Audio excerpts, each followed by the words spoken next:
अगर न्याय नहीं मिलेंगे तो हम लोग बैठने वाले भी नहीं हैं।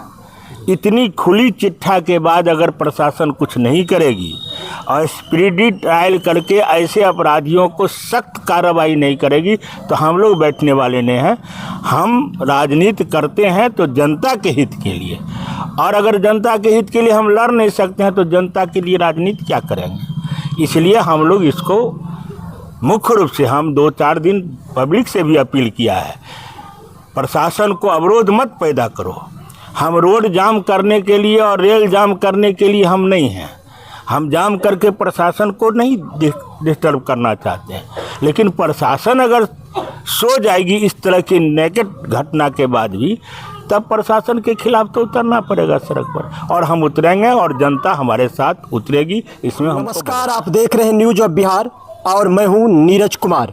अभी हम उपस्थित हैं बेगूसराय ज़िले के सिमरिया 2 पंचायत के कसहा गांव में।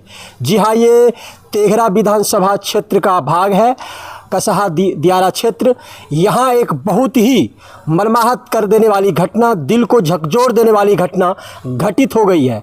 एक छात्र जो कि पढ़ाई करता था और एक होनहार युवक था, जिसकी बेरहमी तरीके से हत्या कर दी गई, जिसका आज शव बरामद किया गया, पोस्टमार्टम उनका किया गया है। अभी हम इस गांव में हैं और यहाँ आप देख सकते हैं कि सैकड़ों की संख्या में लोग हैं और तेघरा विधानसभा के, ये बछवाड़ा विधानसभा के पूर्व विधायक अवधेश राय जी हैं, मैं उनसे बात करना चाहेंगे। सर, अब आपको कब सूचना मिली जो आप यहाँ पहुँचे हैं? सर देखिए, कल हम लखीसराय में थे। जी सर। लखीसराय थोड़ी विलम्ब से हमको सूचना मिली कि लड़के का लापता है। जी सर। हम उसके बाद सोचे थे कि आएंगे तो फिर प्रशासन से बात करेंगे, लेकिन उसके बाद ही कल रात खबर मिल गई कि नहीं, वो लड़का की हत्या हो गई है। कितने दिनों से सर लापता था? लापता शनिवार को उसकी लाश उसको लापता किया गया, और शनिवार, कल रविवार था, आज सोमवार हुआ। हत्या तो बेगूसराय ज़िला में बहुत घटना घटी है, लेकिन जो ये हत्या की इस घटना को देखिए तो लगता है कि कोई अपराधी नहीं बल्कि राक्षसी प्रवृत्ति के लोगों ने इस हत्या को अंजाम दिया है। जी। क्योंकि मारने के बाद सर को धड़ से अलग करना, हाथ और पैर को काटना, ये अमानुषिक हत्या इसको कह सकते हैं, और सुनियोजित। चूँकि जिस लड़के के बारे में हमने जानकारी हासिल किया, काफ़ी मेरिटोरियस लड़का था, दरोगा के परीक्षा की तैयारी में, कंपटीशन में लगातार वो कसरत कर रहा था, 1-2 नंबर से पीछे रहता था। अपनी पढ़ाई और बच्चों की पढ़ाई दोनों को साथ साथ चला रहा था। परिवार भी, उसका पिता खुद बेलचा और कोदाल चला करके उसको पढ़ाते थे। इसलिए ऐसे परिवार जिसका न परिवार से किसी को विवाद, न बच्चे से किसी तरह का, उसकी हत्या हुई। ये एक बात की ओर इंगित करता है कि अपराधी का धीरे धीरे मनोबल बेगूसराय जिला में ही नहीं, संपूर्ण बिहार में बढ़ रहा है। जी। अपराधी छुट्टा हो गए। आज ही एक घटना देख करके हम लोग आए हैं, वो पटेल चौक के सामने, आपने सुना होगा, दिन दहाड़े 1 बजे अपराधी घुस गया। हम बहादुरी और धन्यवाद देते हैं उन नौजवानों को जिसने अपराधी को पकड़ा। लेकिन इस तरह से खुला अपराधी प्रवृत्ति का लोगों का मनोबल बढ़ना, प्रशासन का खौफ खत्म हो जाना। हम जानते हैं कि प्रशासन हर जगह खड़ा नहीं रह सकती, लेकिन एक आतंक तो प्रशासन का रहना चाहिए। आतंक माने गलत सेंस में आतंक ने, ये तो बुझाना चाहिए कि हम अगर कुछ करेंगे तो उसकी सज़ा हमको प्रशासन की ओर से मिलेगा। इसमें बड़ी भयानक गिरावट आई है। सरकार को भी इस पर गंभीरता से चिंतन करनी चाहिए, और हम धन्यवाद देते हैं स्थानीय जो आरक्षी पुलिस अधीक्षक हैं, उपाधीक्षक हैं, उपाधीक्षक, उन्होंने घटना को बहुत हद तक तहकीकात में ले आया है। सभी अपराधी पकड़े जाएंगे उनको तो जितनी कड़ी से कड़ी सज़ा मिले वो आवश्यक है, और जल्द स्पीडी ट्रायल करके ऐसी घटना में सज़ा अगर मिल जाए तो शायद अपराधी पर एक खौफ पैदा करेगा। सर, हत्या हो जाती है और हत्यारा जो है खुलेआम घूमते रहते हैं और समाज में एक भय उत्पन्न करते रहते हैं। सर देखिए, इसके लिए प्रशासनिक जो व्यवस्था है वो तो जवाबदेह है ही, इसमें कहीं दो मत नहीं। उसको कितना मजबूत करना चाहिए ये सरकार की जवाबदेही है। लेकिन हम अपील करेंगे गांव के उन प्रबुद्ध लोगों से जो किसी न किसी रूप में आंख मूंद लेते हैं। विरोध नहीं करना और आंख मूंद लेना दोनों दो बात है। विरोध नहीं करते हैं, नहीं करें, लेकिन कम से कम सच्चाई को तो खुलासा लाइए। पटेल चौक की घटना ने दो नौजवानों की तत्परता से और थोड़ा सा डट के विरोध से एक अपराधी को पकड़ने में बहुत बड़ा मदद किया। तो कम से कम आप अपने यहाँ बैठाएं नहीं, वैसे तत्व को तरजीह नहीं दें। ये भी गिरावट आई है सामाजिक जीवन में, जिसको आने वाले दिन में समाज के प्रबुद्ध लोगों को भी सोचना चाहिए, राजनीतिक दल को भी सोचना चाहिए। राजनीतिक प्रतिद्वंद्विता हो सकती है, लेकिन समाज के अंदर ये गिरावट जो हो रही है ये सबके लिए चिंता का विषय है। और इसमें कौन आदमी कब चला जाएगा, कौन आदमी को कब क्या हो जाएगा, कहना बड़ा मुश्किल है। इसलिए सरकार की गैर जवाबदेही और जनता की निष्क्रियता या निष्प्राण हो जाना, ये दोनों इस घटना को बढ़ने में मदद कर रहा है। इसलिए हम चाहेंगे प्रशासन सरकार से वो कड़ी कार्रवाई करे। जनता से अपील करेंगे, आप इस माहौल को बदलना चाहते हैं तो अपराधियों को खुल के कहना पड़ेगा ये अपराधी है। क्या लगता है जंगल राज में क्या वो परिवार को न्याय मिल पाएंगे?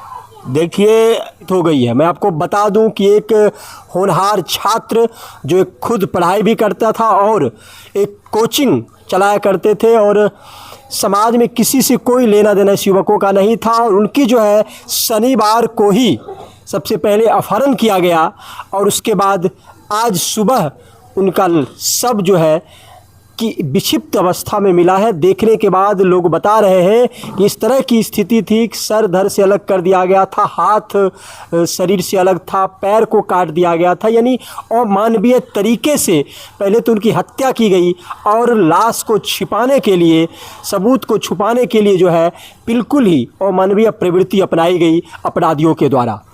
आज उनका शव बरामद हुआ, आज उनके परिवार के बीच है और यहाँ जो है परिवार के साथ साथ पूरे गांव में मातम छाया हुआ है और लोग बिल्कुल डरे हुए हैं, सहमे हुए हैं, क्योंकि इस तरह की घटनाएं जो है बेगूसराय में लगातार हो रही है और प्रशासन बिल्कुल मूक दर्शक बना हुआ है। यहाँ हमारे जहाँ पहुँचे हैं उनके कुछ परिजन हैं और इस पंचायत के मुखिया जी हैं, मैं बात करना चाहेंगे। सर, क्या लगता है घटना का क्या कारण हो सकता है? देखिए, बहुत दुर्भाग्य की बात है और पता नहीं इस पंचायत में क्या हो रहा है, हम लोग को खुद अब समझ में नहीं आ रहा। ये दूसरी घटना है, एक बच्ची के साथ पहले बलात्कार हुआ, उसके बाद यह निर्मम हत्या, और हत्या उस कदर से हुआ है, उस जगह पे हुआ है, उसमें ज़्यादा प्रमाण लाने की ज़रूरत नहीं है। प्रशासन अपना प्रमाण तय कर ली है और लगभग वो सही मुकाम पे जा चुकी है। शनिवार शाम में हमको फ़ोन आया यहीं से कि देखिए इनसे वो बिट्टू गए हैं, पता नहीं चल रहा। हम के लिए कि हो सकता है सियान लड़का है, कहीं रुक गया होगा दोस्त यार। तो रविवार के इनके ही परिवार में एक आदमी देहांत कर गए थे, यहाँ फूचो यादव हैं उनके पिताजी। फिर हम आए मिलने के लिए, पूछे बिट्टू आया है? तो बोले नहीं, बिट्टू नहीं आया। लोग उसमें एक ही परिवार का घटना था, उसमें रो रहे थे। बिट्टू पर से ध्यान इन लोगों का हट गया था, बुझ रहे थे कि हो सकता है कोचिंग वोचिंग में सुता होगा, फिर आएगा 9-10 बजे तक। जब नहीं हुआ तो मिसिंग का थाना में जो है दिया गया आवेदन। प्रभारी को, डीएसपी साहब को, दोनों आदमी को हम फ़ोन करके बताए कि ऐसा ऐसा मामला है सर, इसको तुरंत संज्ञान में लिया जाए। 2 बजे दिन में एक अज्ञात बोरा में बंद शव पकड़ाता है। इधर कुछ जरना उरना के लिए महिलाएं गई थी, तो देखिए गड्ढा है, रेलवे का गड्ढा है, उसमें बोरा में बंद जो है कुछ है जो काफ़ी बदबू दे रहा है। तो कयास लगाया गया कि भाई चूँकि पूरा चर्चा हो चुका था उस समय, सोशल मीडिया पे चल रहा था कि इससे बिट्टू गायब है। पहले तो सोशल मीडिया में आया तो लोग को लग रहा था कि आजकल बच्चा बतरू जो करता है चिटकाने वाला कि खो गया है, लापता है, लगा कि इस तरह का मामला है। लेकिन गंभीर से जब लिया गया तो पता चला कि नहीं, ये वास्तविक घटना है। अब सबसे बड़ा सवाल उठता है सर, हम 9 बजे घर मतलब प्रतिदिन हम 6 बजे घर से निकलते हैं और 9 से 10 बजे दिन तक घर चलाते हैं, और शनिवार को ही हम निकलते हैं 6 बजे और रविवार तक घर नहीं लौटते हैं, तो किसी भी परिवार में जो है हाहाकार मचेगा ही। बिट्टू के साथ जो लड़का रह रहा था, सुमित नाम का लड़का है, वह लड़का को जैसे ही इनके माँ के द्वारा जो कहना है, बिट्टू जी की माँ का कहना था कि हम फ़ोन जैसे कर लिए ना तो सुमित कहलकै कि से बिट्टू लगे छे कुछ हो गए है ना, और हकला कर रोना शुरू कर दिए। तो थोड़ा सा वो लड़का मंगमेहर टाइप का है। इनकी माँ का जो कहना है कि मंगमेहर है, हम समझ लिए कि ऐसू बिट्टू से दूर रहना नहीं चाहते रहे वो। अब क्या है, जब फिर दूसरा फ़ोन जाता है फिर रो रहा है, तीसरा फ़ोन जा रहा है फिर रो रहा है। इन लोगों को लगातार शक उस पर बनता चल गया।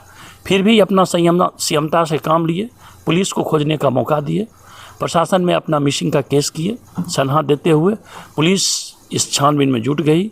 अब 2 बजे जब खबर आती है कि एक अज्ञात शव है, तो शव के यहाँ सभी लोग दौड़ना चालू कर दिए। घटना हुई शनिवार को ही। हाँ, इससे स्पष्ट लापता शनिवार को हुआ। हाँ, शनिवार को लापता होता है, और शव का पोजीशन और उससे जो बू आती है, बदबू आती है, उससे यह जाहिर होता है कि शनिवार के ही दिन उसकी हत्या हो जाती है। जैसे कि टेक्निकल जो बात प्रशासन के द्वारा जो बोला जा रहा है और आम पब्लिक के बीच में जो बात आती है। अब जब वह घटना हो जाती है सर, तो 24 घंटा 48 घंटा के बाद सब मिलता है, तो ऑटोमेटिक है बू आना ही आना है। तो फिर सब तो हम लोग रात में जो है पोस्टमार्टम के लिए भेज दिए, पुलिस के आश्वासन पे कि नहीं हम सही तरीके से इसका छानबीन कर लेंगे, आप पोस्टमार्टम के लिए बोले भाई चलिए प्रोटेस्ट से बढ़िया है कि पुलिस को हम लोग मदद करें और सही कातिल का पता कर लें। फिर जब सब पोस्टमार्टम नहीं हो रहा था, उसके बाद मॉर्निंग में आता है फिर खबर, एक मछुआरे परिवार से, हमारे यहाँ बिन समाज हैं, उनके यहाँ से खबर आता है कि गोर भी है, मूरी भी है, रूपनगर ढाला के पास इमली गाछी कहा जाता है, वहाँ चिमनी का अपोजिट, रामविलास सिंह चिमनी का अपोजिट। फिर हम लोग काफ़ी लोग गए, लगभग 500 लोगों की संख्या थी वहाँ। देखा गया, पुलिस को खबर किया गया, थाना प्रभारी आए, वहाँ के थाना प्रभारी के जो मुंशी वगैरह हैं वो सब आए, क्योंकि पुलिस वाला भी कम है, इन लोगों का अपना व्यवस्था है क्या है। अब जैसे ही देखा जाता है सर, तो पैर जो है कुत्ता खाए हुए था, सर मिला, दाढ़ी का जो उसका रखने का जो सिस्टम था उससे भी पता चला, और चेहरा कौन नहीं जानेगा, जो जिसको देखे हुए रहेगा जानेगा ही। अब सवाल उठ रहा है सर, वह हत्यारा कौन है जो उतना दुस्साहस कर कर और उतना स्थिर से उस सब को 5 पार्ट में काटता है, और वह काट कर जो है अलग अलग ठिकाने पर उस सब को जो है चित्र वित्र कर देता है। अभी बिट्टू किस तरह का, कि इनका स्वभाव कैसा था? बिट्टू काफ़ी सरल स्वभाव का लड़का था, उनको आम लड़कों से अलग उनका स्वभाव था, उनको कोई मतलब दुनिया से नहीं था। उनका एक ही मकसद था कि अपने मेहनत से 2 रुपया शिक्षा, मतलब पढ़ा लिखा कर 2 रुपया अर्जित करना। दोनों भाई पढ़ता था। इनके पिताजी किसान भी, कुशल किसान भी नहीं कहा जा सकता, भूमिहीन ही हैं, ज़्यादा खेत वगैरह भी नहीं है। शरीर से लोग मेहनत करके जो है कमाने काम धंधा कर करके अपना खाते थे, बाल बच्चा को पढ़ाए। दोनों बच्चा एकदम इनका होनहार है, और वो लड़का थोड़ा थोड़ा से लेकर जो है दरोगा में भी कम्पीट कर चुका था, मतलब कई कंपटीशन वो कम्पीट किया। दुर्भाग्य था। किसी से दुश्मनी कोई गांव में? किसी से नहीं सर, जो आदमी घर में नहीं लड़ सकता वो बाहर किसे लड़ेगा? किसी से कोई दुश्मनी नहीं। क्या लगता है सर, आप तो पंचायत प्रधान है, क्या मांग करते हैं प्रशासन? देखिए, हम निश्चित तौर पर आपके चैनल के माध्यम से हम एसपी साहब से गुहार लगाएंगे पूरे समाज के तरफ से कि इसका एक उचित न्याय दीजिए। और ये घटना लगातार सिमरिया 2 में इस तरह का जो है दरिंदगी घटना होते जा रहा है। ये 2 घटना हो गई सर। पिछले भी घटना में जो प्रोटेस्ट किया गया, उसके बाद भी अभी तक जो है जो सही रिजल्ट होना चाहे हम लोग उस जगह पर नहीं पहुँच पाए हैं। और यह घटना तो देख लिए, तो कहना मुश्किल है इसमें, लेकिन परिवार वालों के बयान पुलिस के पास टेक्निकल जो मिला है उससे एसपी साहब बोले हैं कि हम आज ही का टाइम था, लेकिन सुबह तक बोल रहे हैं हम निश्चित तौर पर जो है ये कर देंगे। फिलहाल सुमित नाम का लड़का जो इनका मित्र थे वो अभी पुलिस कस्टडी में है, छानबीन चल रही है, काफ़ी पूछताछ हो रही है। पुलिस अभी कोई पुख्ता जो है प्रमाण नहीं की है। विधायक अवधेश राय जी ने कहा कि समाज के लोगों को भी इसमें आगे बढ़ना होगा, समाज के लोग जो भी प्रबुद्ध लोग हैं उन्हें भी उन जो विरोधी उस तरह के लोगों का जो है उनका विरोध करना होगा, विरोध जताना होगा।